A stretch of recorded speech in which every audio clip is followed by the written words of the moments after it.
Chapter 2. The early morning temperature was crisp as I stretched aching muscles. Even a punishing run couldn't lessen the grief that today brought. I watched the flaming sun rising above the north and south heads as a mammoth cruise ship glided into Sydney Harbour. It took me back to my honeymoon when Becky and I sailed home from Noumea. The spectacle of passing through those heads as the sun lit the city was one of our most treasured memories. It was the moment she told me she wanted to be known as Mrs. Craig Gisto. It had been 8 years now, and a song, a smell, even a sound could still trigger a volcanic release of pain from my core. If Cal had lived, he would be 11 today. The car accident that took their lives trapped Cal as an eternal 3-year-old and me as a widower.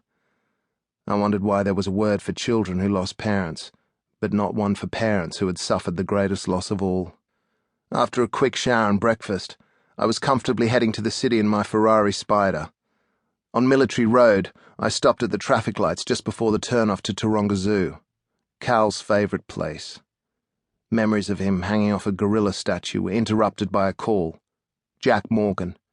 It had to be late morning on the West Coast. "Hi, Jack, what can I do for you?" The LA-based owner of Private spoke quickly. "Craig, I'm on a helicopter, so we may lose connection. I'm asking for a favor. Eric Moss is the CEO of a company named Contigo Valley." The background noise made it difficult to hear. "You're fading," I said into the hands-free microphone. He shouted over the din. "He and his daughter are old friends. Moss was at the top of his field and disappeared 2 days ago, emailed a resignation with no explanation. Do you suspect foul play?" Jack gave directions to the pilot, then returned. "This is a billion-dollar company with international contracts. It needs Moss." I knew some of the work the company did with safety and medical equipment. So the CEO resigned on Friday and hadn't been heard of over the weekend. He could have been drinking away his sorrows or celebrating with a young fling. I braked as a BMW cut into my lane on the approach to the Harbour Bridge. "Is the daughter high profile?" Most of Private's clients were either famous, wealthy, or both, and wanted scandals kept out of the tabloids. "She's special, Craig. I'm asking you to do this for her. Her name's Eliza Moss. She owns Shine Management." The phone crackled again. "I've been a big supporter of Eric Moss," Jack continued. "Trust me, this isn't like him. Eliza and the company are his life. He wouldn't walk away without a fight, and he'd never do this to his only child." I wondered what sort of daughter panicked when her father didn't contact her over the weekend.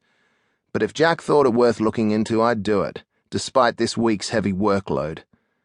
"Thanks, Craig," he finished. "Let me know if I can help in any way." When the line went silent, I replayed the conversation in my mind. Jack mentioned Eliza was special to him. I wondered how special. After pulling into the car park just after 7 a.m., I took the stairs to street level.